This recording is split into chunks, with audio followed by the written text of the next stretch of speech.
नमस्कार, मी आनंद दवे, ब्राह्मण महासंघाचा अध्यक्ष। गेली 3 वर्षापासून आपण अंदमान यात्रा करतोय। युवकांना सावरकर कळले पाहिजे, ज्येष्ठ नागरिकांना सुद्धा सावरकर कळले पाहिजे।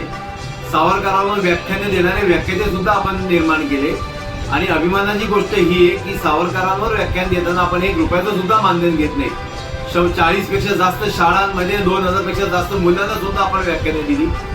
रोटरी क्लब असेल, कॉस्मॉस बँक असेल, अशा मोठ्या मोठ्या संस्थांनी सुद्धा आपली व्याख्याने जोडली।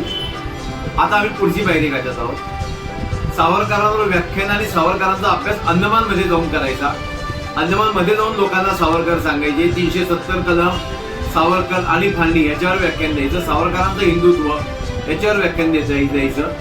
अशा वेगवेगळी 4 व्याख्यानं आणि ह्या वर्षीची दिवाळीच्या आधीची शेवटची सहल असं ब्राह्मण महासंघानं 30 मे ते 5 जून असं सुरू केलेलं आहे। अंदमानची यात्रा काढणारा, सगळ्यात स्वस्त काढणारा जर कोणती संस्था असेल ती ब्राह्मण महासंघ आहे। कारण सावरकर हे आमच्यासाठी पोटापाण्याचा व्यवसाय नाही।